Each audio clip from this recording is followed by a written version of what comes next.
People walked away after paying respects at the statues of Kim Il-sung and Kim Jong-il at Mansu Hill in Pyongyang, North Korea, on Sunday. Credited Jones, Agence France-Presse, Getty ImagesOne was sentenced to 10 years of hard labor in 2016 for an espionage conviction. Two others are scholars, one studies accounting, the other agriculture, who taught at a prestigious science and technology university before they were arrested in 2017 on suspicion of hostile acts. All three are Korean-American men who have been held in North Korea. They share a common surname, Kim, but they are not related. Their fate is one of the many delicate subjects that President Trump and the North Korean leader, Kim Jong-un, are expected to discuss at their planned summit meeting, the first face-to-face encounter by the top leaders of the two nations.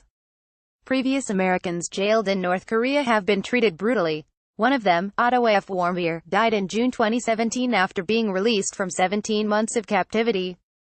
His parents said he had been tortured, and a coroner found that he had suffered extensive brain damage. Warmbier, an undergraduate at the University of Virginia, had been convicted in March 2016 of trying to steal a propaganda poster while on a trip to North Korea and sentenced to 15 years of hard labor. Tortured beyond belief by North Korea, an outraged Mr. Trump wrote on Twitter last September. At a news conference on Wednesday, Mr.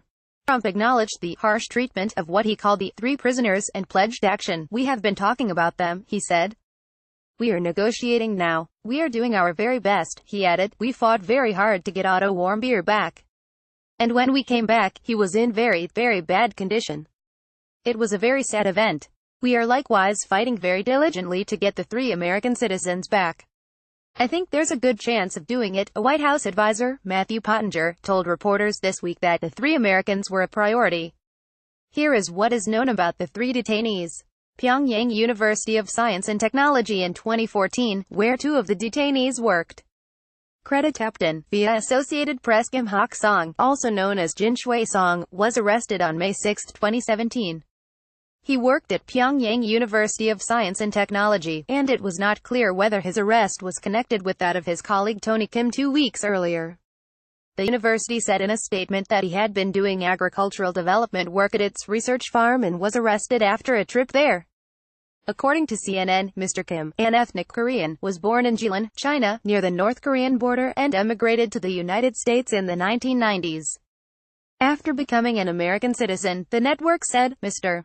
Kim returned to China and studied agriculture at Yanbian before moving to Pyongyang, the capital. Tony Kim in California in 2016, in a photo provided by his family.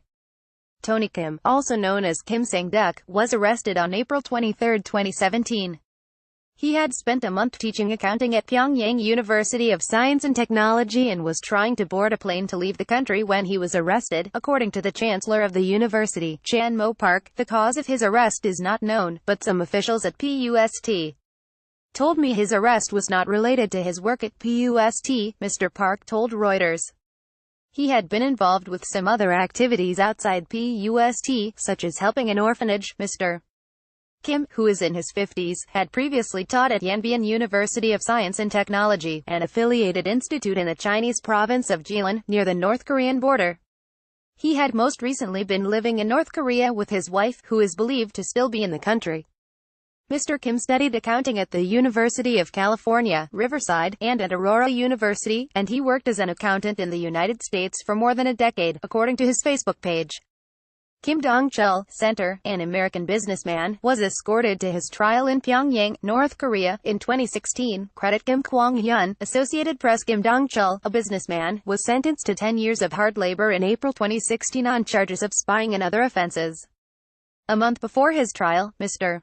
Kim appeared at a government-arranged news conference in Pyongyang and apologized for what he described as his attempted theft of military secrets in collusion with South Koreans. The South Korean spy agency has denied any involvement.